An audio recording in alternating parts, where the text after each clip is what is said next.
Hello all, welcome to the Hindu analysis. ఈరోజు the Hindu analysis చూడమ్మా, important articles అన్నీ కూడా చూస్తాం మనం.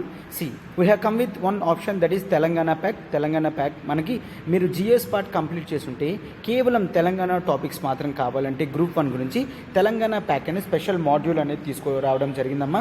అండ్ అది కూడా ఈ 21st మే వరకు మాత్రమే, అంటే హార్డ్లీ 2 days మాత్రమే ఇంకా ఉంది అనమాట. ఓకే, మనకి Telangana economy, Telangana history, Telangana movement, Telangana geography, ఈ 4 టాపిక్స్ కూడా పూర్తిగా కవర్ చేయడం జరుగుతుంది.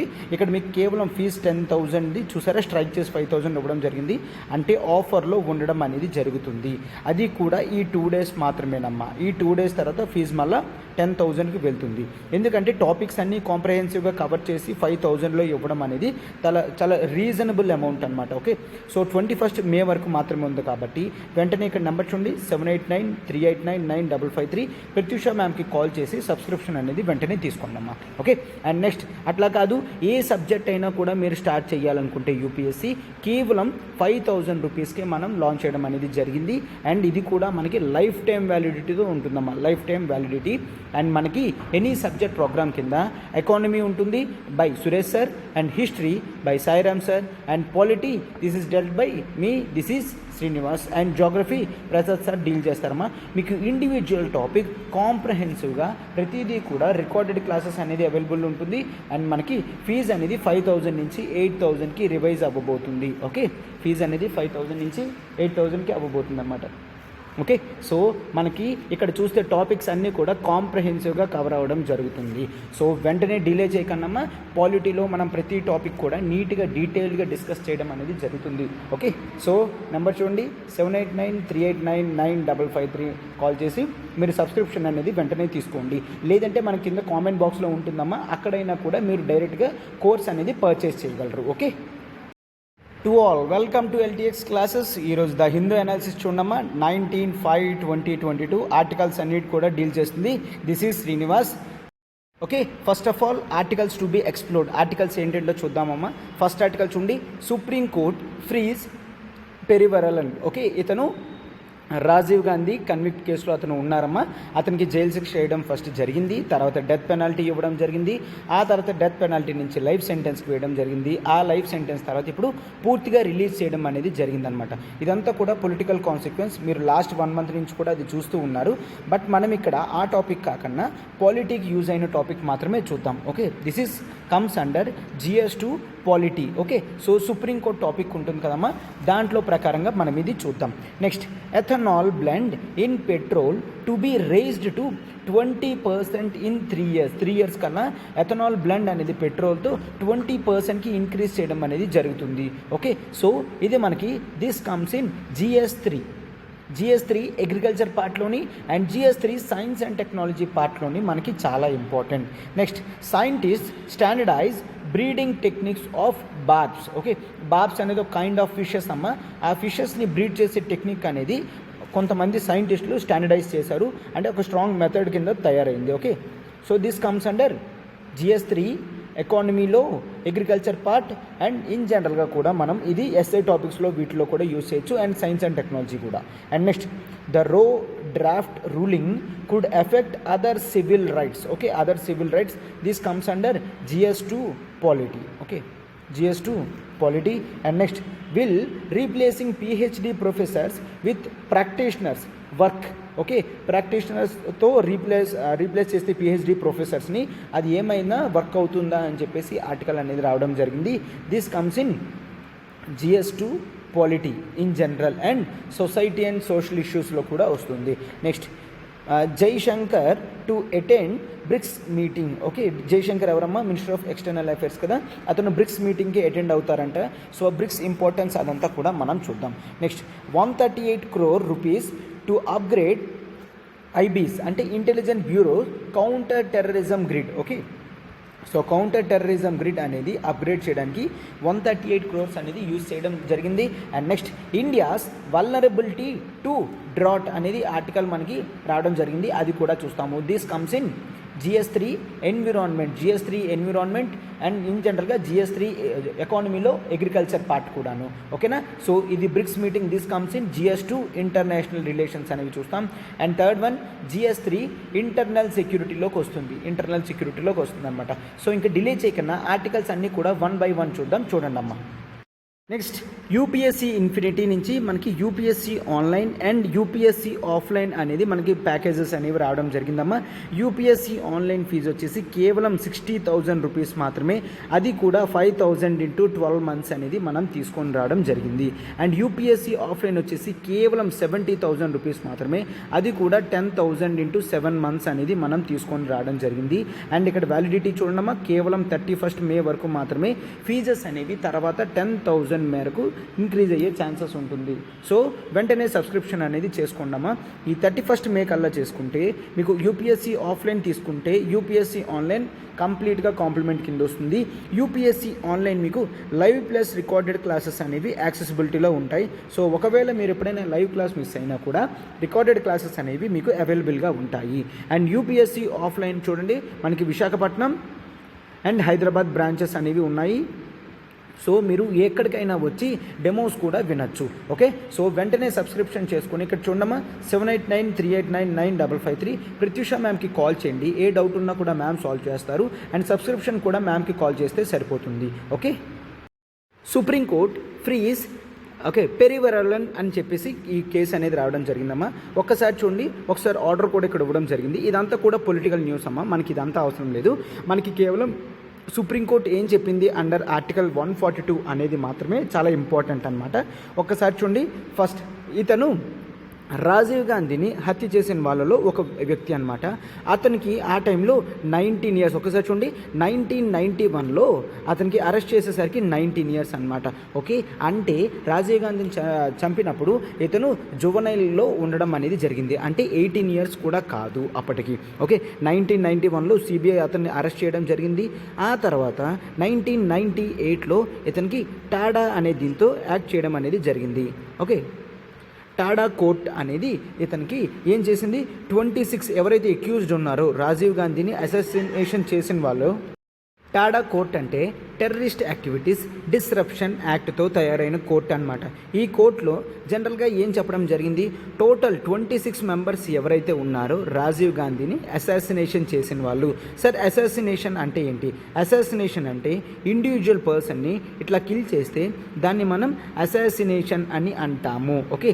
సో జనరల్గా అసాసినేషన్లో ప్లాన్ చేసి జనరల్గా ఇండివిజువల్ని చాలా కేర్ఫుల్గా కిల్ చేస్తారనమాట. అప్పుడు మనం దాన్ని అసాసినేషన్ అంటాం. ఇట్లా రాజీవ్ గాంధీని అసాసినేషన్ చేసిన వల్ల 26 మెంబర్స్కి కూడా డెత్ పెనాల్టీ అనేది టాడా కోర్టు ఇవ్వడం జరిగింది. ఓకే. సో టాడా కోర్ట్ అనేది ఒక స్పెషల్ కోర్ట్ అనమాట. ఓకే. సో ఆ తర్వాత అది ఎగ్జిక్యూషన్ చేయడానికి 2011 అనేది ఫిక్స్ డేట్ అనేది ఫిక్స్ చేయడం జరిగింది ఎగ్జిక్యూషన్ చేయడానికి. బట్ అది డిలే అవ్వడంతో 2014 సుప్రీంకోర్టు ఏం చేసింది, ఈ డెత్ సెంటెన్స్ ఎవరికైతే ఇవ్వడం జరిగిందో వాళ్ళందరికీ కూడా కొంతమందికి ఎవరైతే ఉన్నారో వాళ్ళకి మెర్సీ పిటిషన్తో లైఫ్ సెంటెన్స్ అనేది ఇవ్వడం జరిగింది, లైఫ్ సెంటెన్స్.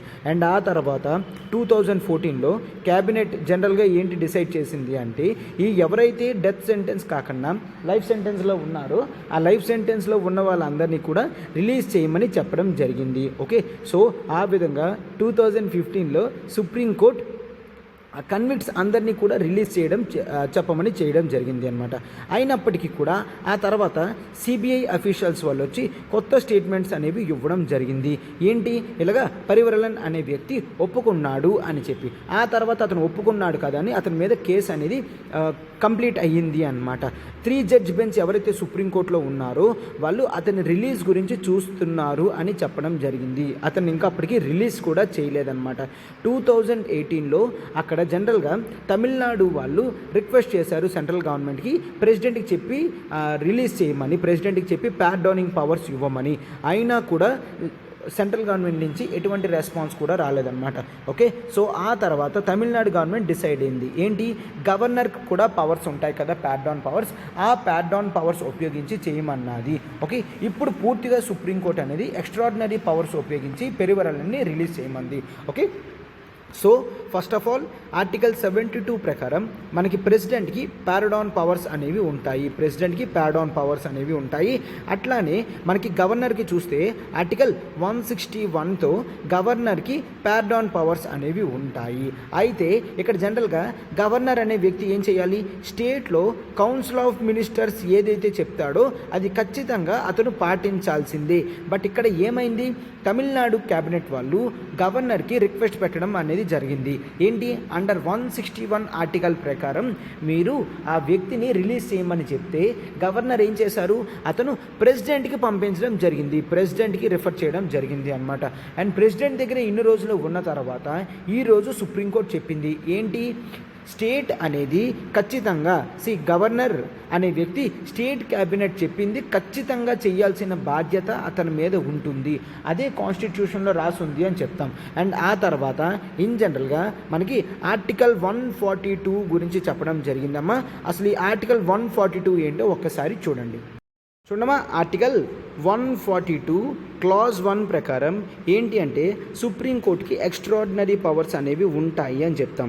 ఏంటి, సుప్రీంకోర్టు తన జ్యూరిస్డిక్షన్లో తన పవర్స్ ఉపయోగించుకున్నప్పుడు తనకి అన్లిమిటెడ్ పవర్స్ అనేవి ఉంటాయి అని చెప్తాం. ఓకేనా, తన జ్యూరిస్డిక్షన్లో it may pass such decrees or make such order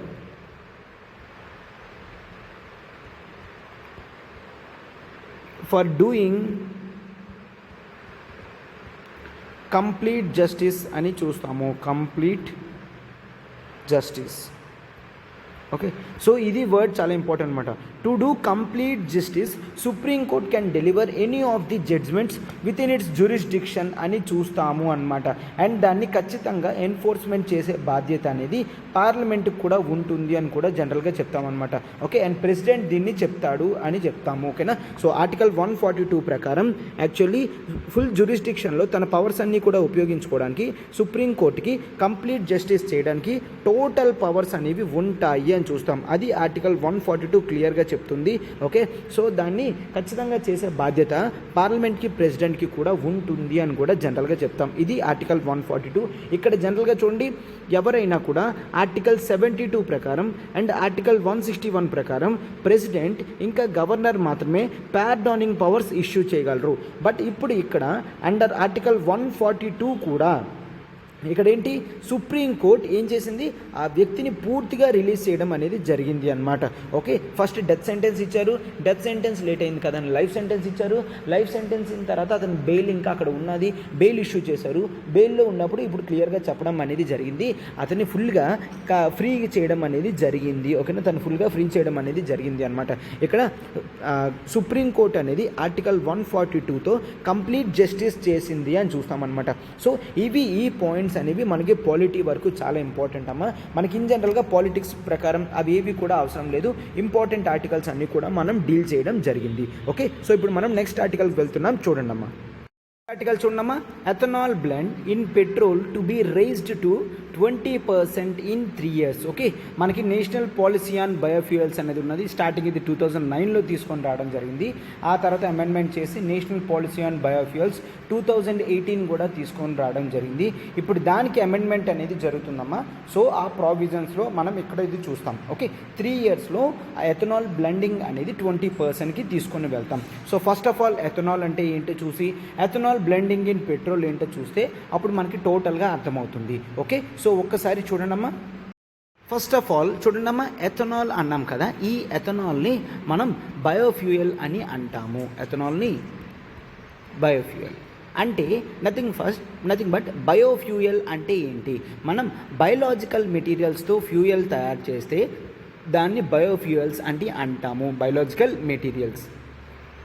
for example ఇప్పుడు చూడండమ్మా, మనకి గ్రెయిన్స్ ఉన్నాయి కదా, ఆ గ్రెయిన్స్ నుంచి మనం ఫెర్మెంటేషన్ ప్రాసెస్తో ఏం చేస్తాము, ఒక లిక్విడ్స్ అనేవి తయారు చేస్తాము. వాటిని మరింత ప్రాసెస్ చేస్తే దాన్ని మనం ఆ గ్రెయిన్స్ నుంచి బయోఫ్యూయల్స్ అనేవి తయారు చేయొచ్చు. అంటే ఫుడ్ మెటీరియల్స్ నుంచి, అవి బయోలాజికల్ మెటీరియల్స్ నుంచి మనం జనరల్గా డిగ్రేడెడ్ మెటీరియల్ నుంచి ఫ్యూయల్ తయారు చేస్తాం, బయోఫ్యూయల్స్ అంటాము. అందులో ఒకటి ఎథనాల్ అని మనం చూస్తాము. ఓకే, ఈ ఎథనాల్లో కొద్దిగా బెనిఫిట్స్ ఏంటి అంటే ఇది రిలీజ్ చేసే ఎమిషన్స్ అనేది ఇన్ జనరల్గా అది ఎక్కువ చేస్తుంది, అంటే రిలీజ్ చేసే ఎమిషన్స్ తక్కువ, ఇది అబ్జర్వ్ చేసుకునేది ఎక్కువ అని జనరల్గా చూస్తామన్నమాట. ఎథనాల్ వల్ల వెహికులర్ ఎమిషన్స్ అనేవి తగ్గుతాయి, వెహికులర్ ఎమిషన్స్ అనేవి తగ్గుతాయి. సో వీటన్నిటి గోల్స్తో ఫస్ట్ మనకి 2009లో ministry of new and renewable energy వాళ్ళు బయోఫ్యూయల్ పాలసీ అనేది తీసుకొని రావడం జరిగింది. అండ్ ఆ తర్వాత ఇది చాలా బయోఫ్యూయల్స్ అనేది ఇంపార్టెంట్ అని తెలిసి దానికి ఎక్కువ ఇంపార్టెన్స్ అనేది ఇవ్వడం జరిగింది. This helps in doubling of farmers income అని చూస్తాం. ఫార్మర్స్ ఇన్కమ్ ఎట్లా అమ్మ డబల్ అవుతుంది? యాక్చువల్లీ ఫార్మర్స్ వాళ్ళు గ్రెయిన్స్ పండిస్తారు కదా, ఆ గ్రెయిన్స్ నుంచి స్కిన్ అనేది వస్తుంది కదా, ఆ స్కిన్ ఉపయోగించి జనరల్గా మనం ఫ్యూయల్స్ చేయొచ్చు, లేదంటే ఫుడ్ కూడా జనరల్గా ఎక్సెస్ ఫుడ్ ఏదైతే ఉంటుందో ఆ ఫుడ్తో కూడా మనం ఫ్యూయల్ చేయొచ్చు.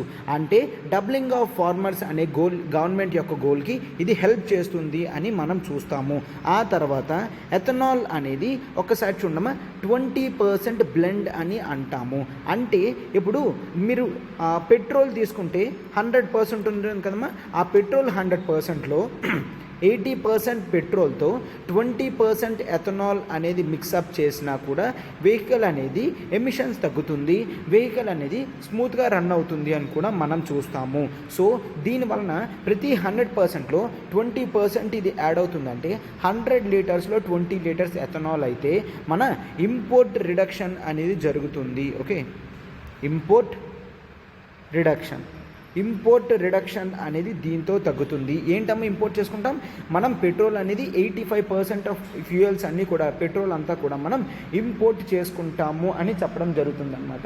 ఓకే, సో అందులో 20% దాకా సేవ్ అవుతుంది అని కూడా చెప్తున్నారు. ఓకే, 20% దాకా సేవ్ అవుతుంది అని చెప్తున్నారు. ఆ తర్వాత దీంతో మనకి ఎంప్లాయ్మెంట్ జనరేషన్ అనేది వస్తుంది. ఓకే, ఎంప్లాయ్మెంట్ జనరేషన్ అనేది చూస్తాము. సో 20% ఎథనాల్ ప్రొడక్షన్లో మనకి ఆ వేస్ట్ ఫుడ్స్ని కలెక్ట్ చేయడంలో కానీ, ఆ కలెక్ట్ చేసిన తర్వాత ఫ్యూయల్స్ తయారు చేయడంలో కానీ, వాటన్నిటిలో కూడా మనకి ఎంప్లాయ్మెంట్ జనరేషన్ అనేది చూస్తాము అన్నమాట. ఓకే, తర్వాత వేస్ట్ టు వెల్త్ క్రియేషన్ అనేది చూస్తాము. Waste to wealth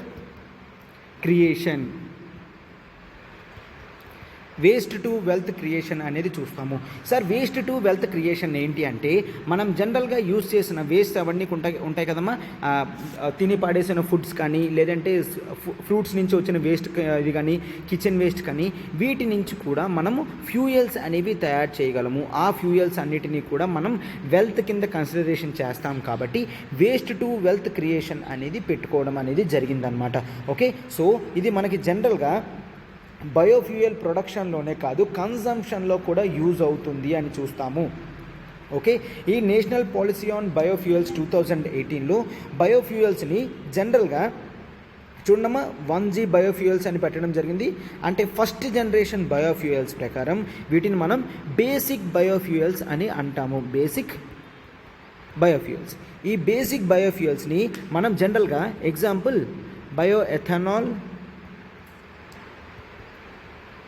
బయోఎథనాల్ and biodiesel అని చూస్తాము. బయోఎథనాల్ అండ్ బయోడీజిల్ చూస్తాము.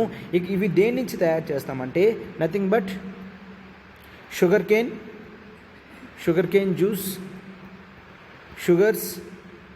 Sugar beat, sorghum and broken wheat, broken rice, okay, and rotten potatoes అని చూస్తాము. And food unfit for human consumption. Unfit for human consumption అనేది మనం చూస్తాము. వీటన్నిటితో కూడా ఎథనాల్ ప్రొడక్షన్ అనేది మనం చెయ్యొచ్చు. ఫస్ట్ జనరేషన్ బేసిక్ ఫ్యూయల్స్లో మనం వీటిని తయారు చేయొచ్చు అని చూస్తాం. ఓకే, షుగర్ కేన్ జ్యూస్ అంటే ఇక్కడ మీరు ఒక్కసారి చూస్తే ఇక్కడ జనరల్గా ఇవన్నీ కూడా మనం షుగర్ కేన్ జ్యూస్తోని ఇవన్నీ కూడా ఫుడ్ ఐటమ్స్ అంటాం, రైట్? ఇవన్నీ కూడా ఫుడ్ ఐటమ్స్ అని అంటాము మనం. ఈ ఫుడ్ ఐటమ్స్ అనేది దీంట్లో మెయిన్ క్రిటిసిజమే ఆ పాయింట్ అనమాట. ఏంటని, ఫస్ట్ జనరేషన్ బేసిక్ ఫ్యూయల్స్లో ఫుడ్ రిలేటెడ్ ప్రొడక్ట్స్ అనేవి మనం యూజ్ చేస్తున్నాము. దాని బదుల ఎవరైతే ఫుడ్ వెయిట్ చేస్తారో వాళ్ళకి ఇవ్వచ్చు కదా అని జనరల్గా చెప్తారనమాట. ఓకే, ఫస్ట్ జనరేషన్ బేసిక్ ఫ్యూయల్స్లో ఇవన్నీ కూడా కన్సిడరేషన్ చేస్తాము. ఓకే, అయితే నెక్స్ట్ సెకండ్ జనరేషన్ బయోఫ్యూయల్స్ ఏంటో చూడండి అమ్మా. సెకండ్ జనరేషన్ బయోఫ్యూయల్స్లో మనం ఎథనాల్ అని చూస్తాము. సెకండ్ జనరేషన్ బయోఫ్యూయల్లో ఎథనాల్ చూస్తాము. ఈ ఎథనాల్ ఎక్కడి నుంచి తయారు చేస్తామంటే municipal solid waste. Okay, municipal solid waste నుంచి తయారు చేస్తాం. వీటి నుంచి డ్రాప్ ఇన్ ఫ్యూయల్స్ అనేవి తయారు చేస్తాము. ఓకేనా, అంటే నథింగ్ బట్ 2Gలో మనం ఎథనాల్ ఫ్యూయల్స్ అనేవి చూస్తాము. And next last one 3G biofuels అని చూస్తాము. థర్డ్ జనరేషన్ బయోఫ్యూయల్స్లో మనం బయో-CNG అని చూస్తాం. CNG అంటే కంప్రెస్డ్ న్యాచురల్ గ్యాస్ అంటాం కదమ్మా. ఆ కంప్రెస్డ్ న్యాచురల్ గ్యాస్ కూడా బయోలాజికల్ ప్రొడక్ట్స్ నుంచి మనం చూస్తాము. వీటన్నిటితో కూడా మనము చాలా ఫ్యూయల్స్ అనేవి ఎక్స్ట్రాక్షన్ చేస్తే హోల్ ఇండియా చేసుకునే ఇంపోర్ట్స్ ఇవన్నీ కూడా తగ్గుతాయి అని చూస్తాము అన్నమాట. ఓకే, సో అయితే వీటన్నిటిలో కూడా గవర్నమెంట్ ఏమనుకుంటుందంటే 2G ఎథనాల్ గురించి రిఫైనరీస్ తయారు చేయడానికి ట్యాక్స్ ఇన్సెంటివ్స్ అనేవి ఇస్తాము అని చెప్పడం జరుగుతుంది. అండ్ ఈ 2G ఫుల్ఫిల్ చేయడానికి 5,000 crore దాకా కూడా వయబిలిటీ గ్యాప్ ఫండింగ్ అనేది చేస్తుంది. వయబిలిటీ గ్యాప్ ఫండింగ్ ఏంటి అంటే ఒకసారి చూడమ్మా, ఒక యూనిట్ కన్స్ట్రక్షన్ చేయడానికి 100 crores అయ్యింది. బట్ ఆ యూనిట్ ప్రొడక్షన్ చేసిన తర్వాత ప్రొడక్షన్ నుంచి రిటర్న్స్ మాత్రం 80 crores మాత్రమే వచ్చింది అనుకోండి. అంటే ఇక్కడ 20 crores అనేది లాస్ కదా. స్టార్టింగ్ గవర్నమెంట్ ఈ 20 crores కూడా పూర్తిగా భరిస్తుంది అనమాట. అలా భరించడానికి 5,000 crores అనేది గవర్నమెంట్ పక్కన పెట్టింది అని కూడా చూస్తాము. ఓకే, సో జనరల్గా 1G బయోఫ్యూయల్స్ అనేవి కాస్ట్ ఎక్కువ ఉంటాయి. ఎందుకంటే షుగర్స్ ప్రొడ్యూస్ చేయడం కానీ లేదంటే బ్రోకెన్ వీట్ ఇవన్నీ పర్చేసింగ్ కానీ ఫ్యూయల్స్ తయారు చేయడం కాస్ట్ ఎక్కువ ఉంటాయి. So 2G municipal solid waste నుంచి ఎథనాల్ ప్రొడక్షన్ అనేది బెస్ట్ ఆపర్చునిటీ కానీ కూడా చూస్తాము. సో ఇంకా దాంట్లో కేవలం ఫ్యూయల్స్ అనేవి తయారు చేయడమే కాదు, సప్లై చైన్ మెకానిజం కూడా మనం చూస్తాము. సప్లై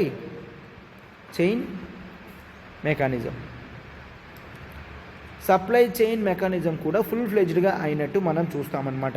లైక్ ఇక్కడ ఏంటి అంటే కొన్నిసార్లు బయోడీజిల్ ప్రొడక్షన్లో మనం నాన్ ఎడిబుల్ అంటే నథింగ్ బట్ తినడానికి అన్ఫిట్ అయిన నాన్ ఎడిబుల్ ఆయిల్ సీడ్స్ ఉంటాయి కదమ్మా.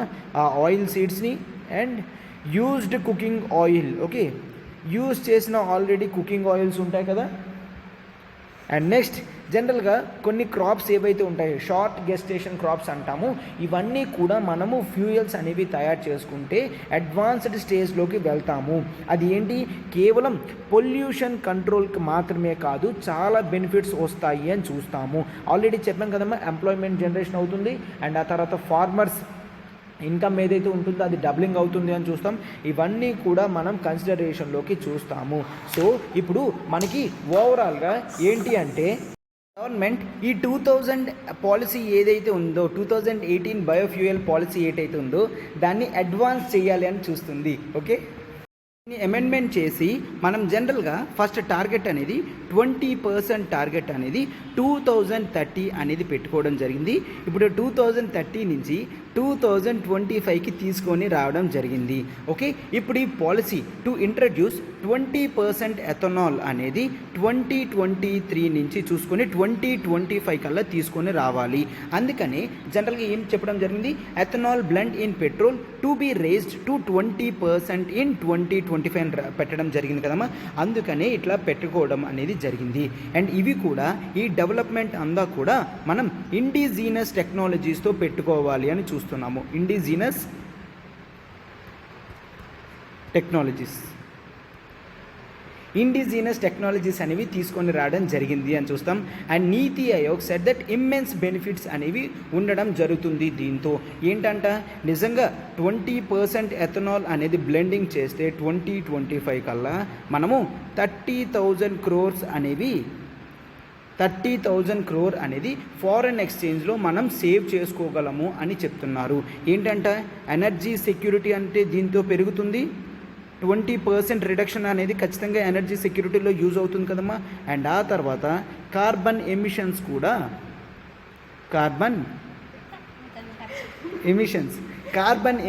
కూడా తగ్గుతుంది అని చూస్తాము. ఆ తర్వాత better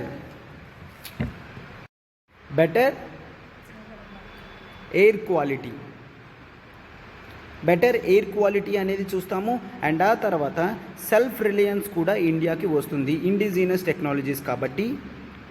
and better use of damaged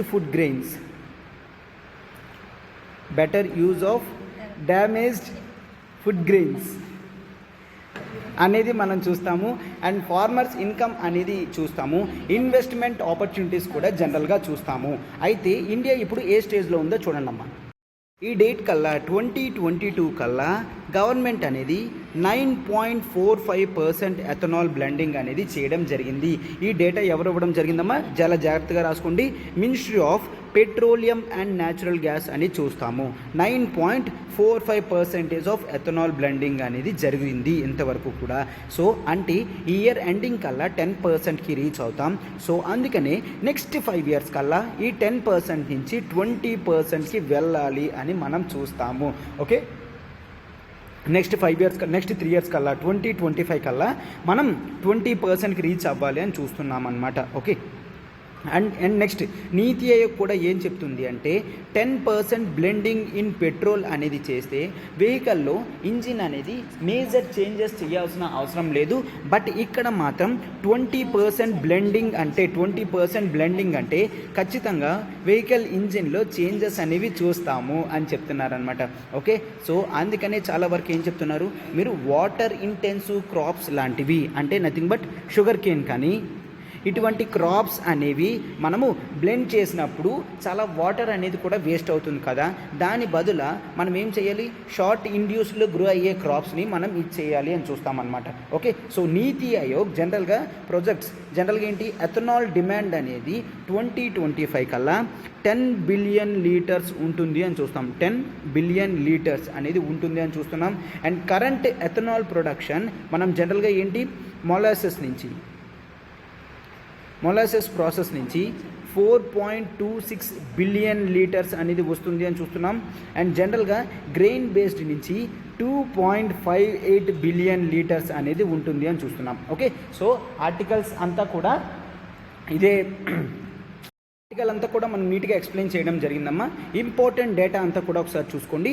4.26 billion litres by molasses, ఆ తర్వాత గ్రెయిన్ బేస్డ్ 2.58 అనమాట. ఓకే, సో మీకు ఇప్పుడు క్వశ్చన్ ఏంటంటే కామెంట్ బాక్స్లో పెట్టండి, ఎథనాల్ వల్ల బెనిఫిట్స్ ఏముంటాయి, ఎథనాల్ వల్ల బెనిఫిట్స్ అనేవి నేను చాలా చెప్పాను కదా, ఒక 3-4 పాయింట్స్ అనేవి కింద కామెంట్ బాక్స్లో పెట్టండి. ఓకే, ఆర్టికల్ చూడమ్మా, scientists standardize breeding techniques of బాబ్స్ అని చూస్తాము. ఇక్కడ ఈ ఆర్టికల్ దేనికంటే మనకి most of the times important articles అన్నీ కూడా ఇట్లా నేమ్స్ ఇస్తారు, అది మనం కనిపెడతాము. ఓకేనమాట. ఇక్కడ బార్బ్స్ అంటే ఇవమ్మ కురువు పరల్స్ అని అంటాము లోకల్ లాంగ్వేజ్లో, బట్ ఇవి బార్బ్స్ అనమాట. ఆలివ్ బార్బ్స్ కానీ, ఫిలమెంట్ బార్బ్స్ కానీ, బ్రూడ్ స్టాక్స్ కానీ, హిగ్ఫిన్ బార్బ్స్ కానీ, కెర్నాటిక్ కార్ప్స్ కానీ, ఇవన్నీ కూడా మనము ఫిషెస్ అని అంటాము. సైంటిస్ట్స్ ఇప్పుడు ఎవరైతే ఉన్నారో ఆ సైంటిస్ట్స్ ఉండమా, Kerala university of fisheries and ocean studies అని చూస్తాము. కూఫోస్ అంటే Kerala university of fisheries and ocean studies అని చూస్తామన్నమాట. వీళ్ళందరూ కూడా జనరల్గా నేమ్ అనేది ఇట్లా పెట్టడం జరిగింది. మనకి యూపీఎస్సీలో ఎట్లా ఇస్తాడమ్మా, so recently seen in news, ఈ నేమ్స్ ఎక్కడివి అని ఇస్తాడు. Like olive barbs, filament barbs, all these are related to plant species, animal species, fish species ఇట్లాగా అడుగుతారు. ఎక్స్టింక్ట్ యానిమల్స్ అని అట్లాగా అడుగుతారు. అప్పుడు మనం ఫిషెస్ అని పెట్టుకోవాలి. ఓకే, రీసెంట్గా మీరు లాస్ట్ 3 years నుంచి క్వశ్చన్ పేపర్స్ అబ్జర్వ్ చేస్తే ఇటువంటి క్వశ్చన్స్ అనేవి మనకి ఎక్కువ వస్తున్నాయి అన్నమాట. సో ఇక్కడ జనరల్గా ఏం చెప్తున్నారంటే ఇండిస్క్రిమినేట్ ఫిషింగ్ వలన అండ్ హ్యాబిటాట్ చేంజ్ వలన జనరల్గా ఈ స్పీసీస్ అనేవి ఎక్స్టింక్షన్లోకి వస్తున్నాయి అని చెప్పడం జరిగింది.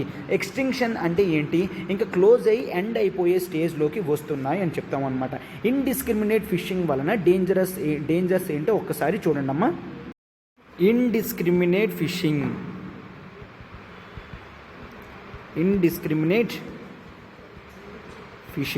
ఇండిస్క్రిమినేట్ ఫిషింగ్లో జనరల్గా ఏం చూస్తామంటే మనము సస్టైన్డ్ ఫిషింగ్ ప్రాక్టీసెస్ చేయము.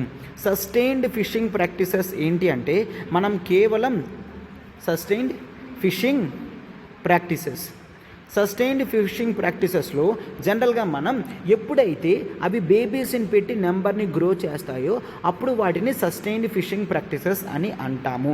అంటే ఫర్ ఎగ్జాంపుల్ ఇప్పుడు ఒక 20,000 ఫిషెస్ ఉన్నాయనుకున్నామా, అవి అట్లాగా 80,000 ఫిషెస్ ప్రతిసారి పెడుతున్నాయంటే అప్పుడు మనం 30,000 ఫిషెస్ దాకా మనం ఫిషింగ్ చేస్తున్నామంటే అప్పుడు నో ప్రాబ్లం. బట్ ఇండిస్క్రిమినేట్లో ఫిషింగ్ ఎట్లా అంటే 20,000 ఫిషెస్ 80,000 అవుతున్నాయంటే మనము ఎవ్రీ టైం 60,000 to 70,000 దాకా ఫిషింగ్ చేస్తున్నామంటే దాన్ని ఇండిస్క్రిమినేట్ ఫిషింగ్ అంటాము. ఇండిస్క్రిమినేట్ ఫిషింగ్ చేయడం వలన సడన్గా ఏమైనా ఈ హెల్త్ ఇష్యూస్ వచ్చి ఫిషెస్ అన్నీ చనిపోతే టోటల్గా ఫిష్ పాపులేషన్ మొత్తం కూడా జీరో అయిపోయే ఛాన్స్ ఉంటుంది.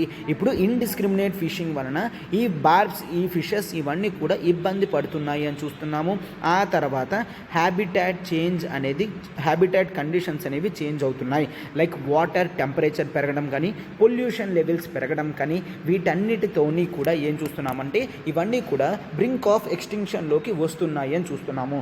సో అందుకని కొన్ని సపోర్టివ్ మెషర్స్తో like KUFOS, Kerala university of fisheries and ocean studies వాళ్ళు UNDPతో ప్రోగ్రామ్ కలిపి మనం జనరల్గా ఆక్వా కల్చరలిస్ట్ ఎవరైతే ఉన్నారో వీటన్నిటిని ఆక్వా కల్చర్ అంటాం కదమ్మా, వాటిని హై గ్రేడ్ చేయడం జరిగింది, వాటిని సస్టైనబుల్గా చేయడం జరిగింది. అందుకే ఆర్టికల్ ఇవ్వడం జరిగిందమ్మా. టెక్నిక్స్ అనేవి స్టాండర్డైజ్ చేశారు. సో దీంతో కొన్ని చేంజెస్ వచ్చినప్పటికీ కూడా ఇన్ జనరల్గా మనం ఇవన్నీ కూడా చూస్తాము. ఆ నేమ్స్ అవన్నీ గుర్తుంచుకున్నారు కదమ్మా, అది చాలా మనకి ఇంపార్టెంట్ అనమాట. మనం జనరల్గా ఏంటి ఆక్వా కల్చర్ అనేది మనకి చాలా ఇంపార్టెంట్. ఇండియా అనేది వరల్డ్లో ఫిష్ ప్రొడక్షన్లో సెకండ్ ప్లేస్లో ఉండడం అనేది జరుగుతుంది. మనకి మేజర్ ఎక్స్పోర్ట్స్ అగ్రికల్చర్ నుంచి ఫిషరీస్ అనేది చాలా ఇంపార్టెంట్గా చూస్తాము. అండ్ ఇన్ జనరల్గా ఈ బిట్ అనేది గుర్తుంచుకున్నామా, మొత్తం ఓవరాల్ స్టేట్స్లో AP ranks first in aqua culture అనేది చూస్తాం. ఆంధ్రప్రదేశ్ నుంచి ఎక్కువ ఎక్స్పోర్ట్స్ కానీ వెళ్తాయి అని చూస్తామన్నమాట. ఓకే, సో ఈ డేటా అంతా సరిపోతుందమ్మా. మెయిన్ మీరు చూడాల్సింది ఆ నేమ్స్ అవి మాత్రమే మీరు ఎక్కువ కాన్సన్ట్రేషన్ చేయాలి అనమాట. ఓకే, ఇప్పుడు నేను నెక్స్ట్ ఆర్టికల్కి వెళ్తున్నాను, చూడండమ్మా. నెక్స్ట్ ఆర్టికల్ చూడమ్మా. The Roe draft ruling could affect other civil rights అని ఇవ్వడం జరిగింది. ఫస్ట్ ఈ రో వర్సెస్ వాడే డ్రాఫ్ట్ ఏంటో ఇది ఒకసారి చూద్దాం. ఆ తర్వాత అది అదర్ సివిల్ రైట్స్కి ఏ విధంగా ఎఫెక్ట్ అవుతుందో ఒక్కసారి చూద్దామమ్మా. ఈ ఆర్టికల్ అంతా చూస్తే కేవలం మనకి యూఎస్కి సంబంధించిన కేసెస్ అన్నీ కూడా పెట్టడం జరిగింది. ఇవేవి కూడా మనకి అవసరం లేదు కాబట్టి కేవలం మనకి క్లాస్ వరకు ఏదైతే అవసరమో అది మాత్రమే చెప్తాను. ఆర్టికల్ చాలా షార్ట్గా ఉంటుంది, ఎందుకంటే దీంట్లో కేవలం రైట్స్ గురించి, యాక్ట్స్ గురించి మాత్రమే చెప్పడం అనేది జరిగింది. ఓకే, ఇక్కడ మనం చూస్తే రో వర్సెస్ వాడే కేసు ఆల్రెడీ నేను ఒకసారి ఎక్స్ప్లెయిన్ కూడా చేశానమ్మా. దీంట్లో ఏంటి అంటే they want to go with abortion rights అనమాట. ఓకే, అబార్షన్ రైట్స్ గురించి, ఫీమేల్ గురించి తగ్గించాలి అని చెప్పేసి అనుకుంటున్నారు. ఈ విధంగా ఫీమేల్కి ఎటువంటి రోల్ కూడా లేకుండా ఉండడానికి చూద్దాము అని అనుకుంటున్నారు అనమాట. ఓకే, సో ఇక్కడ జనరల్గా ఏంటి, ఫీమేల్ రైట్స్ని ఇచ్చినట్టే ఇచ్చి తీసుకుంటున్నారు అని అనుకుంటున్న టైంలో ఇప్పుడు కొత్త కేసు అనేది రావడం జరిగింది. ఈ సిచ్యువేషన్ ఏంటి అంటే వాట్ ఇఫ్ యుఎస్ సుప్రీంకోర్టు ఇట్లానే ఆలోచించి రైట్స్ ఫర్ గే అనేది తీస్తే ఏంటి, rights for LGBTQ+ community. Okay, LGBTQ+ community గురించి ఒకవేళ ఇచ్చిన రైట్స్ని మళ్ళీ తీసుకుంటే ఏంటి, for example right to marry అనేది right to marry the same sex అని చెప్పేసి యూఎస్లో కొన్ని యాక్ట్స్ కూడా ఉన్నాయి. దాన్ని మళ్ళీ రివకేషన్ చేస్తే ఇప్పుడు ప్రాబ్లం ఏంటి అని చెప్పేసి కూడా చూస్తున్నామన్నమాట.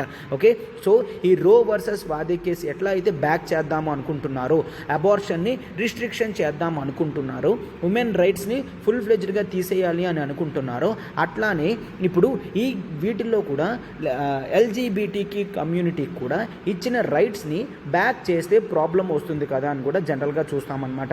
ఓకే, అండ్ ఈ గే రైట్స్ కానీ ఇవన్నీ కూడా రీసెంట్గానే వస్తున్నాయి అని చూస్తున్నాం. ఫస్ట్ యూఎస్ స్టేట్ ఏంటమ్మా?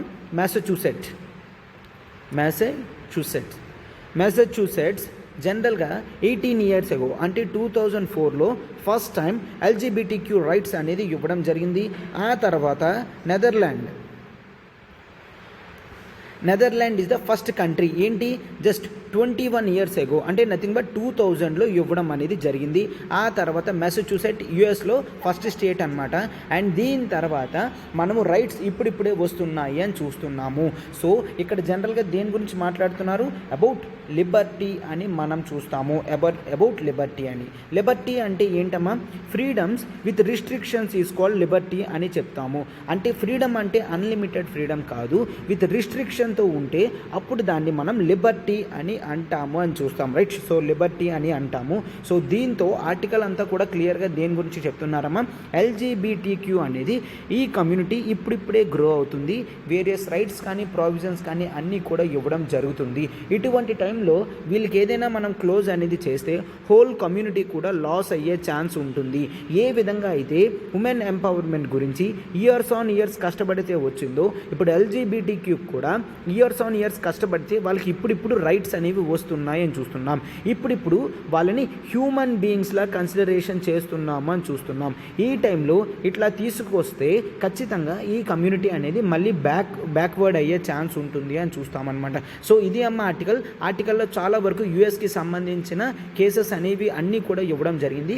అవేవి కూడా మనకి రాయడానికి అవసరం లేదు. సో అందుకనే జనరల్గా ఇంటర్నేషనల్ రిలేషన్స్లో ఇష్యూస్ ఏవైతే వస్తున్నాయో చూస్తామన్నమాట. ఓకే, ఇంటర్నేషనల్ ఇష్యూస్లో మనం ప్రెజెంట్ హాట్ బర్నింగ్ ఇష్యూస్ కూడా చూస్తాము. సో దీన్ని ఇట్లా చెప్పడం అనేది జరిగింది అనమాట. ఓకే, సో ఇప్పుడు మనం మన నెక్స్ట్ ఆర్టికల్లోకి వెళ్తున్నాం. ఒకసారి చూడండి అమ్మా. నెక్స్ట్ ఆర్టికల్ చూడమ్మా.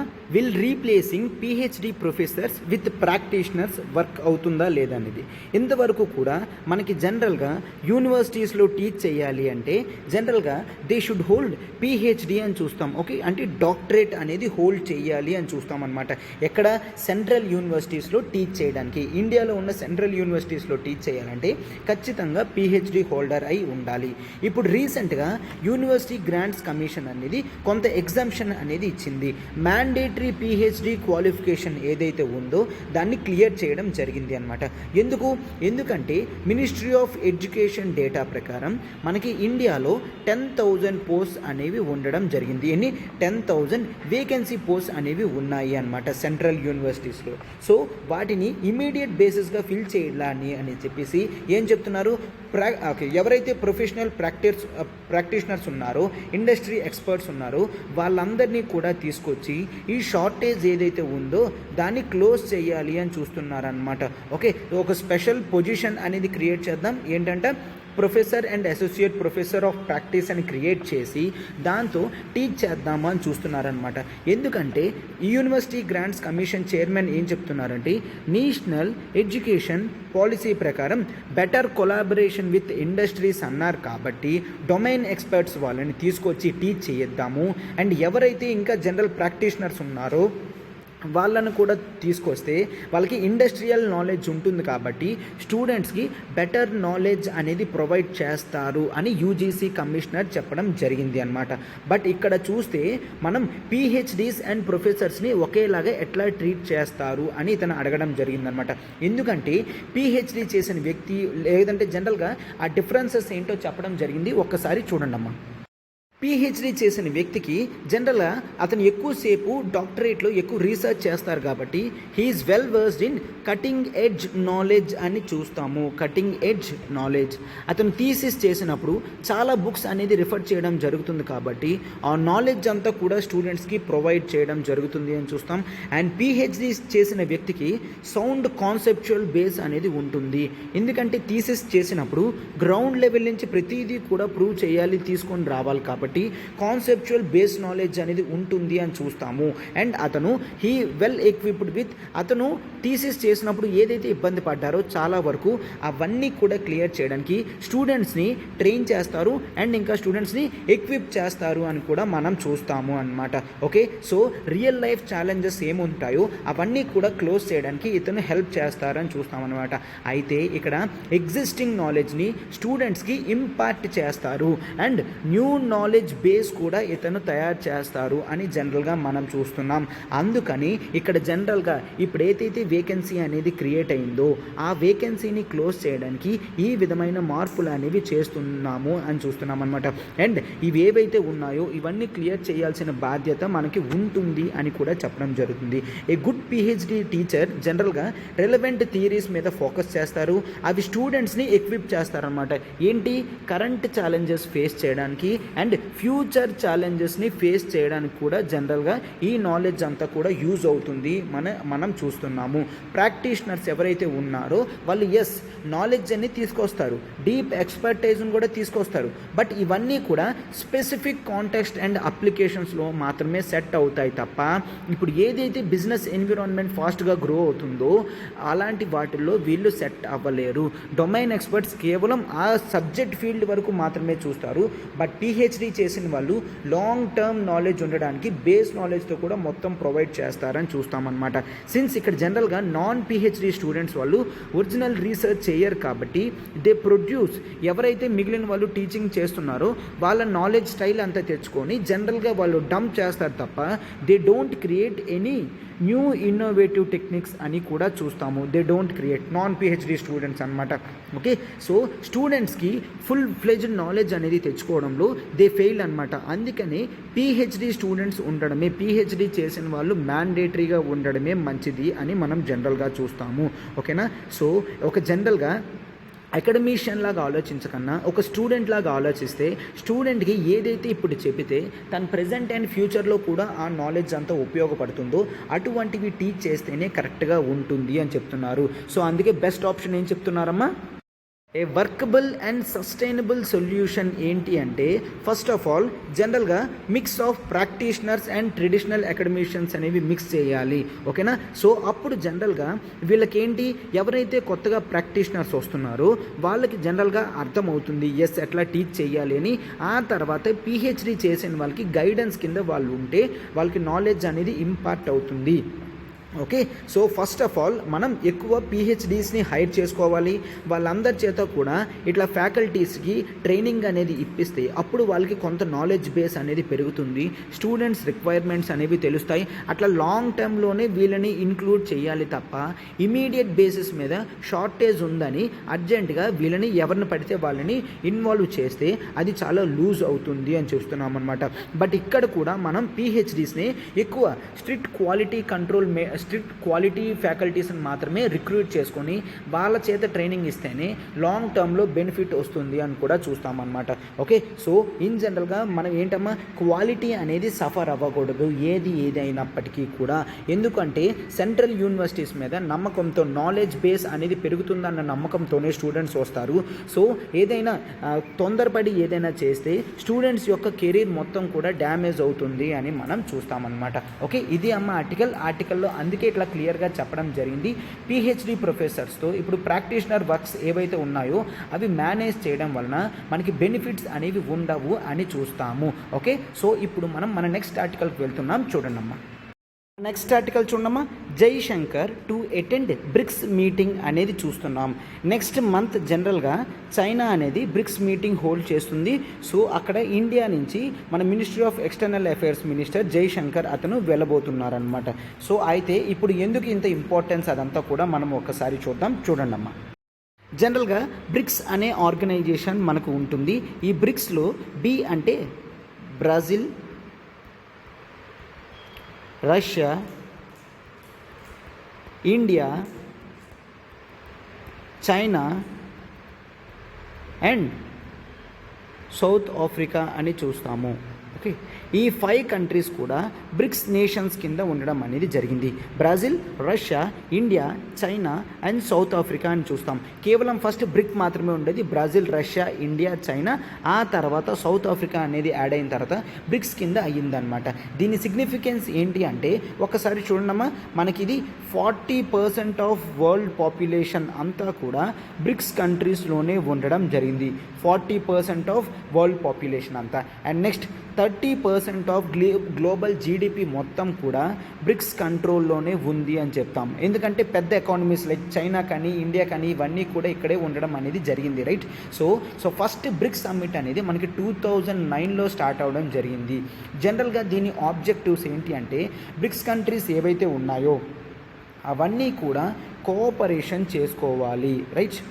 ఆ కంట్రీస్ అన్నీ కూడా కోఆపరేషన్ చేసుకోవాలి.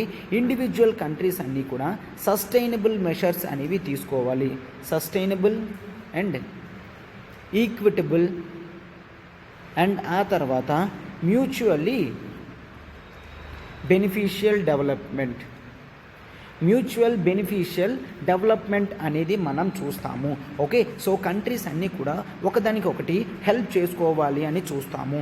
అండ్ కంట్రీస్ అన్నీ కూడా ఈచ్ మెంబర్స్ గ్రోత్ కానీ, డెవలప్మెంట్ కానీ, పోవర్టీ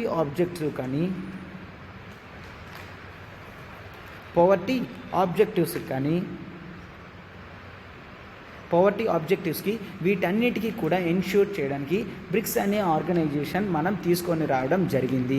ఓకేనా. సో దీంతో పొలిటికల్, డిప్లొమాటిక్ ఆబ్జెక్టివ్స్ కూడా క్లియర్ అవ్వాలి. ఈ రీజన్స్ అన్నిటినీ కూడా ఇంటిగ్రేట్ చేయాలి అని మనం చూస్తామన్నమాట. ఇక్కడ ఒకవేళ మనం చూస్తే బ్రెజిల్, రష్యా తప్ప మిగిలినవన్నీ కూడా సౌత్లో ఉన్న కంట్రీసే. బ్రెజిల్ కానీ, ఇండియా కానీ, చైనా కానీ, సౌత్ ఆఫ్రికా కానీ ఈ కంట్రీస్ అన్నీ కూడా సౌత్లో ఉండడం జరిగింది కదా. సో రష్యా అనేది కూడా ఈ కంట్రీస్తో హెల్ప్ చేస్తుంది అని చెప్తున్నాం. ఓకే, సో రష్యా కూడా ఈ కంట్రీస్తో హెల్ప్ చేస్తూ అది బ్రిక్స్ అనే ఆర్గనైజేషన్ డెవలపింగ్ కంట్రీస్ అన్నీ కూడా ఒకటి అయ్యి కోఆపరేషన్ అనేవి చేస్తున్నాయి అని కూడా మనకి అర్థమవుతుంది, రైట్. సో ఇప్పుడు ఈ టైంలో ఇంపార్టెన్స్ ఏంటి అంటే మనకి ఎప్పుడైతే వెస్టర్న్ శాంక్షన్స్ అనేవి రష్యా మీద పడడం స్టార్ట్ అయిందో, వెస్టర్న్ శాంక్షన్స్ అనేవి రష్యా మీద పడడం స్టార్ట్ అయింది కదమ్మా. ఏంటి, రష్యా అనేది ఉక్రెయిన్తో వార్ అనేది చేస్తుంది. వార్ అనేది అవుతున్నప్పుడు ఈ టైంలో రష్యా కూడా బ్రిక్స్ నేషన్స్తో పార్టిసిపేట్ చేయడం, ఆ బ్రిక్స్ కంట్రీస్తో కలిపి ఇండియా వెళ్ళడం అనేది ఎటువంటి రోల్ అనేది ప్లే చేస్తుందో గ్లోబల్ లెవెల్లో ఇప్పుడు చూడాలి. ఎందుకంటే రష్యా మీద శాంక్షన్స్ వేసినప్పుడు కేవలం చైనా మాత్రమే అవుట్ రైట్లీ రష్యాకి సపోర్ట్ చేయడం జరిగింది. ఓకే, కేవలం చైనా మాత్రమే రష్యాకి అవుట్ రైట్గా సపోర్ట్ చేయడం జరిగింది అని చూస్తున్నాం. సో ఇటువంటి టైంలో ఇండియా చైనాకి వెళ్ళి రష్యాతో పార్టిసిపేషన్ చేయడం, వీటన్నిటితో కూర్చొని మీటింగ్ పెట్టడం కూడా వెస్టర్న్ కంట్రీస్కి ఏ విధంగా సిగ్నల్ పాస్ చేస్తుందో మనం జనరల్గా చూడాలి. అండ్ నెక్స్ట్ ఏంటి అంటే జనరల్గా కూడా మనము ఈ టైంలోనే బ్రిక్స్ ప్లస్కి వెళ్ళడం జరుగుతుంది. బ్రిక్స్ ప్లస్ అంటే ఇంతవరకు ఈ 5 కంట్రీస్ మాత్రమే ఉన్నాయి. ఈ 5 కంట్రీస్తో పాటు కొన్ని కంట్రీస్ అనేవి పార్టిసిపేట్ చేయాలి అని చూస్తున్నారనమాట. లైక్ అర్జెంటీనా కానీ. అండ్ నెక్స్ట్ ఈ బ్రిక్స్ ప్లస్ డైలాగ్లో పార్టిసిపేట్ చేయడానికి మరికొన్ని కంట్రీస్ కూడా రావడం అనేది జరుగుతుందన్నమాట. లైక్ బంగ్లాదేశ్ కానీ అండ్ యూఏఈ కానీ. ఇవన్నీ కూడా బ్రిక్స్ ఆర్గనైజేషన్ స్టార్ట్ చేసిన meetings. Like new development bank NDB బ్యాంక్లో పార్టిసిపేట్ చేయడానికి అండ్ ఈ బ్రిక్స్ ప్లస్ డైలాగ్ ఫోరంలో కూడా పార్టిసిపేట్ చేయడానికి ఎక్కువ ఇంపార్టెన్స్ అనేవి చేస్తున్నాయి, రోల్ ప్లే చేస్తున్నాయి అని కూడా చూస్తామన్నమాట. సో ఇటువంటి వార్ సిచ్యువేషన్స్లో రష్యా పార్టిసిపేట్ చేస్తున్నప్పుడు ఇండియన్ పార్టిసిపేషన్ కూడా చాలా ఇంపార్టెంట్.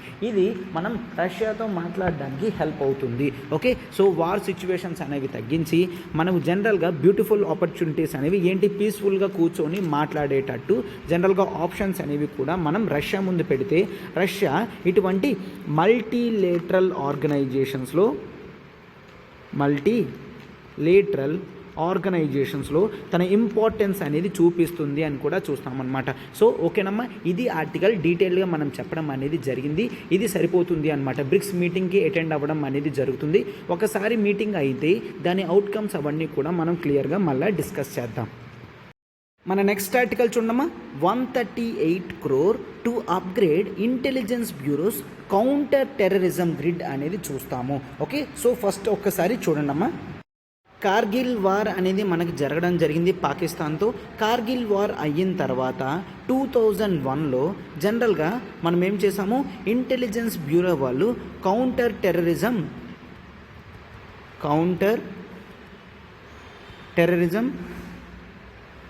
గ్రిడ్ అనేది తీసుకొని రావడం జరిగింది. Counter terrorism grid. ఈ కౌంటర్ టెర్రరిజం గ్రిడ్ దేనికి అంటే ఇంటెలిజెన్స్ ఇన్ఫర్మేషన్ అంతటిని కూడా కాన్సెప్చువలైజ్ చేసి ఒకటి చేయడానికి. ఇది జనరల్గా సెంట్రల్ డేటాబేస్ అని అంటాము. ఎందుకంటే దీంట్లో లిటరలీ 28 ఆర్గనైజేషన్స్ వల్ల ఇన్ఫర్మేషన్ అంతా కూడా కొలేట్ చేసి కలెక్ట్ చేయడం అనేది చేయడం జరిగింది.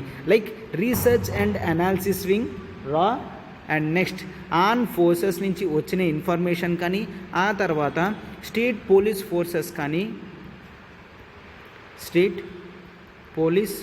Forces and remaining intelligence informations అంతటినీ కూడా ఇది రియల్ టైంలో యాక్సెస్ చేసి చేయడానికి తీసుకొని రావడం జరిగిందమ్మా, మ్యాక్ అనే ఆర్గనైజేషన్ తీసుకొని రావడం జరిగింది. ఈ మ్యాక్ అంటే ఏంటి అంటే మల్టీ ఏజెన్సీ సెంటర్ అనమాట. ఈ టాపిక్ అంతా కూడా మనకి ఇంటర్నల్ సెక్యూరిటీ ఇష్యూస్లోకి వస్తుంది. ఓకే, మల్టీ ఏజెన్సీ సెంటర్ అనేది తీసుకొని రావడం జరిగింది. ఎందుకు మల్టీ ఏజెన్సీ అంటే ఇక్కడ చూసారు కదమ్మా, రా కానీ, ఆర్మ్ ఫోర్సెస్ కానీ, స్టేట్ పోలీస్ ఫోర్సెస్ కానీ ఇవన్నీ కూడా జనరల్గా తన ఇన్ఫర్మేషన్ ఇంటెలిజెన్స్ అంతటినీ కూడా ఇక్కడ ఇస్తుంది అని మనం చూస్తాము. ఓకే, సో అందుకనే దీన్ని మల్టీ ఏజెన్సీ సెంటర్ అని పెట్టడం అనేది జరిగింది అనమాట. ఇప్పుడు చూస్తే ఇది కౌంటర్ టెర్రరిజం గ్రిడ్ అని అంటాము. ఎందుకంటే ఇది ఇన్ఫర్మేషన్ అంతా కూడా కలెక్ట్ చేసి వేరియస్ స్టేట్స్కి ఇన్ఫర్మేషన్ టు ద రియల్ టైంలో ఇది పంపించడం అనేది చేస్తుంది అని చూస్తామన్నమాట. సో ఇప్పుడు దీనికి మినిస్ట్రీ ఆఫ్ హోమ్ వాళ్ళు 138 crore రూపీస్ అనేది ఇవ్వడం చేయడం జరిగింది దీన్ని డెవలప్ చేయడానికి అనమాట. సో మీకు ఈ మ్యాక్ మల్టీ ఏజెన్సీ సెంటర్ అంటే ఏంటో తెలియాలి అని చెప్పేసి ఇవ్వడం జరిగిందనమాట. ఇది ఫండ్స్ అన్నిటినీ కూడా జనరల్గా దీన్ని అప్గ్రేడేషన్ గురించి యూజ్ చేస్తాము. దీన్ని అప్గ్రేడ్ చేస్తే దీన్ని బెటర్ కోఆర్డినేషన్ చేయొచ్చు అండ్ దీన్ని మరింత సినర్జీగా యూజ్ చేయొచ్చు. అదర్ ఏజెన్సీస్తో మిక్సప్ చేసి దీని కోఆర్డినేషన్ పర్ఫార్మెన్సెస్ అనేవి ఇంప్రూవ్ చేయొచ్చు అని చూస్తామన్నమాట. ఎందుకంటే టెర్రరిజం ఆప్షన్స్ అనేవి పెరుగుతున్నాయి కాబట్టి కౌంటర్ టెర్రరిజం ఆప్షన్స్ కూడా మనం పెంచాలి. ఓకే, సో ఈ విధంగా పెంచితే మల్టీ ఏజెన్సీ సెంటర్ అనేది మ్యాక్ ఆర్గనైజేషన్ అనేది బాగా పనిచేస్తుంది అని చూస్తామన్నమాట. ఓకే, సో దీన్ని డెవలప్ చేయడానికి మనం లాస్ట్ జనరల్గా 10 years నుంచి చూస్తున్నాము. బట్ ఇప్పుడు ఫండ్స్ అనేవి ఫుల్ ఫ్లెజ్డ్గా రిలీజ్ అవడంతో దీన్ని మనం ఎన్హాన్స్ చేస్తాము అని చెప్తున్నాము అనమాట. జనరల్గా మ్యాక్ ఏం చేస్తుందో చూడండమ్మా, మల్టిపుల్ ఏజెన్సీస్ నుంచి వచ్చిన ఇన్ఫర్మేషన్ని కొలేట్ చేస్తుంది, అంటే కలెక్ట్ చేస్తుంది. ఆ తర్వాత ఇవన్నిటినీ కూడా కామన్ పూల్గా తయారు చేసి రిలవెంట్ ఇన్ఫర్మేషన్ మాత్రమే తీసుకొని మిగిలిన అన్నెసరీ ఇన్ఫర్మేషన్ అంతా కూడా ఒమిట్ చేస్తుంది. ఓకేనా, ఒమిట్ చేస్తుంది అని చూస్తాము. అండ్ ఆ తర్వాత ప్రతి ఒక్కరు కూడా యాక్సెస్ చేయనట్టుగా ఇన్ఫర్మేషన్ అనేది మనం కొన్ని చోట్ల స్టోర్ చేస్తాము. ఒకవేళ ఏదైనా ఏజెన్సీ అనేది దీన్ని హ్యాక్ చేయాలని చూసినా కూడా మొత్తం ఇన్ఫర్మేషన్ అంతా కూడా మన కంట్రోల్లోకి వచ్చి అది యాక్సెసిబిలిటీ లేకుండా చేస్తుంది. అండ్ ఎవరైతే ఆపరేట్ చేస్తున్నారో వాళ్ళ గురించి ఇన్ఫర్మేషన్ అనేది తెలిసేటట్టు చేస్తుంది. అండ్ ఆ తర్వాత వెంటనే మనకి అలర్ట్స్ కూడా వస్తాయి అని ఈ విధంగా మొత్తం సెంట్రల్ డేటాబేస్ కింద మ్యాక్ని డిజైన్ చేయడం జరిగింది అనమాట. ఓకే, మల్టిపుల్ ఏజెన్సీ సెంటర్ అని పెట్టడం జరిగింది అనమాట. ఆల్ సెంట్రల్ ఏజెన్సీస్ ఏవైతే ఉన్నాయో ఇవన్నీ కూడా వీటిని పెట్టడం అనేది జరుగుతుంది అనమాట. ఓకే, సో ఈ విధంగా మనకి ఈ ఆర్గనైజేషన్స్ అనేవి ఇంటర్నల్ సెక్యూరిటీలో వస్తాయమ్మా. సో టాపిక్ అంతా కూడా నీట్గా ఎక్స్ప్లెయిన్ చేయడం జరిగింది. ఈ మాత్రం ఇన్ఫర్మేషన్ మనకి సరిపోతుంది అనమాట. ఓకే, కార్గిల్ వార్ తర్వాత రావడం జరిగింది మల్టీ ఏజెన్సీ సెంటర్ అనేది. ఇది ఇన్ఫర్మేషన్ని కలెక్ట్ చేస్తుంది, తర్వాత స్ప్రెడ్ చేస్తుంది అని కూడా చూస్తాము. ఓకే, సో ఇప్పుడు మనం మన నెక్స్ట్ ఆర్టికల్లోకి వెళ్తున్నాం. చూడమ్మా, ఇండియాస్ వల్నరబిలిటీ టు డ్రాట్ అనేది ఇవ్వడం జరిగింది. ఇక్కడ ఇన్ జనరల్గా మనకి డ్రాట్ సిచ్యువేషన్స్, కండిషన్స్ ఇవన్నీ కూడా పెరగడం అనేది మనం చూసాము. రీసెంట్గా ఇక్కడ డేటా కూడా ఏం చెప్తున్నారంటే ఇండియా జీడిపి అనేది 2 to 5% అనేది 1998 నుంచి 2017 దాకా every year 2-5% of GDP growth అనేది తగ్గుతుంది అని చూడడం జరిగింది అనమాట. ఓకే, సో దీంతో ఓవరాల్గా ఎకనామిక్ లాసెస్ కూడా ఎంత రావడం జరిగింది, $124 బిలియన్ మేర రావడం జరిగింది అని చూస్తున్నాము. సో ఒక్క డిజర్టిఫికేషన్ కండిషన్ అనేది క్లోజ్ చేస్తే, ఈ డ్రాట్స్ అనేవి క్లోజ్ చేస్తే ఇంత ప్రాఫిట్ బెనిఫిట్ అనేది మనకి వచ్చేది అని మనం చూస్తాము. సో ఒక్కసారి చూడండి, మనకి కాన్ఫరెన్స్ ఆఫ్ పార్టీస్ COP15 అనేది జరగడం జరిగింది. దీంట్లో UN convention to combat desertification అనేది తీసుకొచ్చాం. అందులో టోటల్గా 197 కంట్రీస్ అనేవి పార్టిసిపేషన్ చేయడం జరిగింది. ఓకే, అక్కడ జనరల్గా మనం దేని గురించి ఇంపార్టెన్స్ అనేది ఇవ్వడం జరిగింది, డ్రాట్ గురించి, డ్రాట్ కంట్రోలింగ్ మెషర్స్ గురించి, ల్యాండ్ రిస్టోరేషన్ మెషర్స్ గురించి, ల్యాండ్ రిస్టోరేషన్ మెషర్స్ గురించి, అండ్ ఆ తర్వాత ల్యాండ్ రైట్స్, తర్వాత జెండర్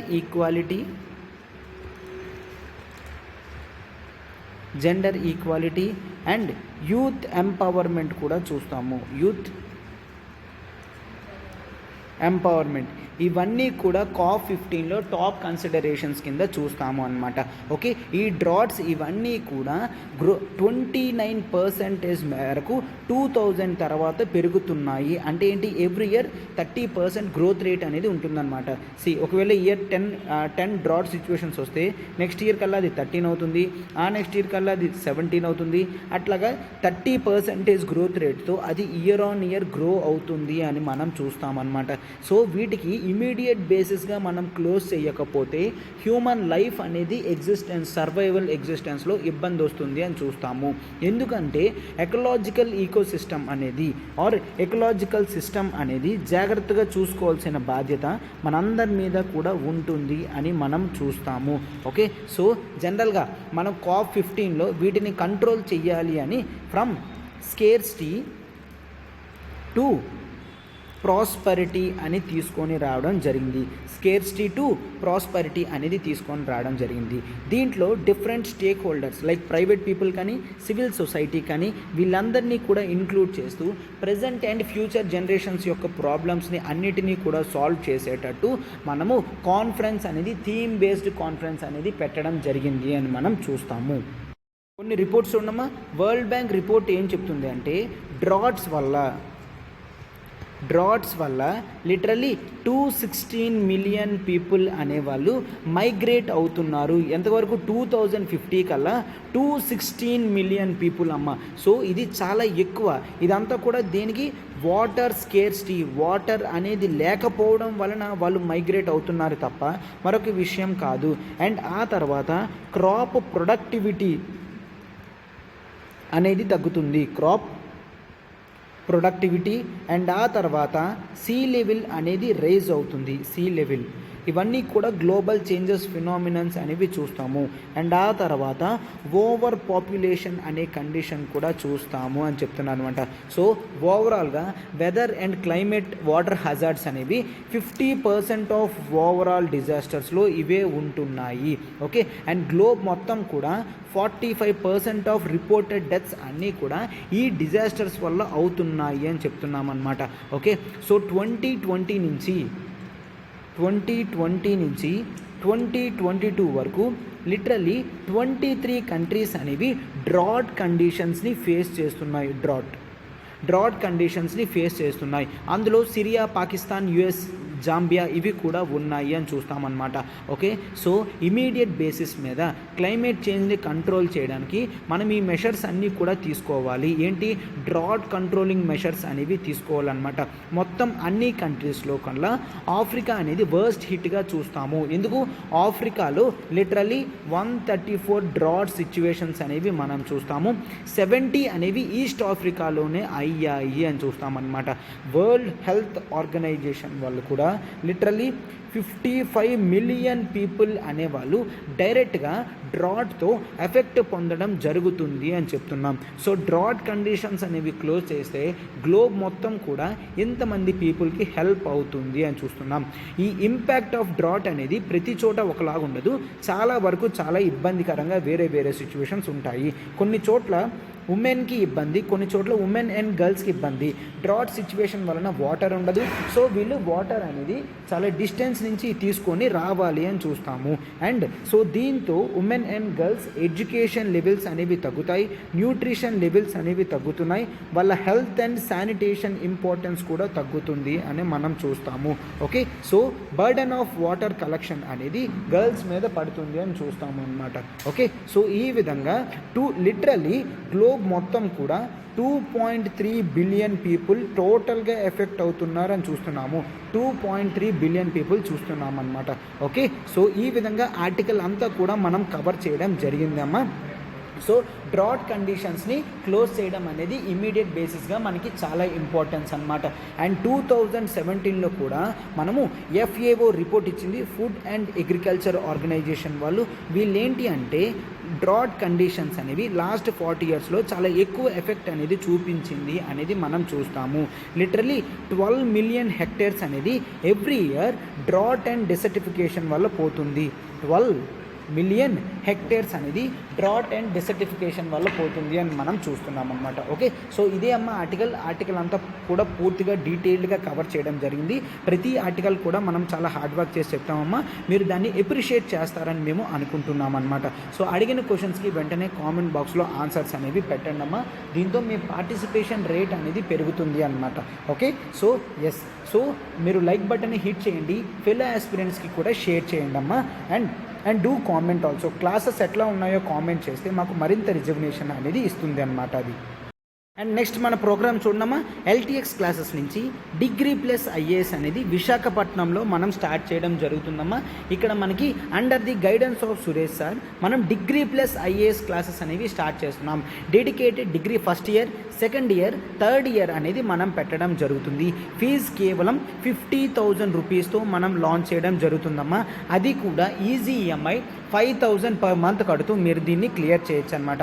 అండ్ ఆ తర్వాత మీకు డిగ్రీ 3 ఇయర్స్ తర్వాత ఫ్రీ అప్గ్రేడేషన్ అనేది ఫుల్ కోర్స్కి జరుగుతుంది. అండ్ ఆప్షనల్ పేపర్ కూడా ఫ్రీగా కాంప్లిమెంట్ కింద మీకు వస్తుంది అనమాట. మీ ఛాన్సెస్ ఆఫ్ సక్సెస్ అనేవి ఎర్లీగా రావడానికి ప్రిపరేషన్ అనేది ఎర్లీ స్టేజ్లో మీరు స్టార్ట్ చేయండి. ఓకే, సో మీకు కోర్స్ ప్యాకేజ్ అంతా కూడా లైఫ్ టైం వ్యాలిడిటీతో వస్తుంది. ఫర్ మోర్ ఇన్ఫర్మేషన్ ఒకసారి చూడడం, ఇక్కడ 7893899553 ప్రత్యూష మ్యామ్కి కాల్ చేసి మీరు పూర్తి ఇన్ఫర్మేషన్ అనేది కనుక్కోవచ్చు. అండ్ సురేష్ సార్ మీరు మీట్ అవ్వాలనుకున్న విశాఖపట్నం బ్రాంచ్కి మీట్ అయ్యి డైరెక్ట్గా సార్తో మాట్లాడచ్చు అనమాట. Okay, yes, thank you.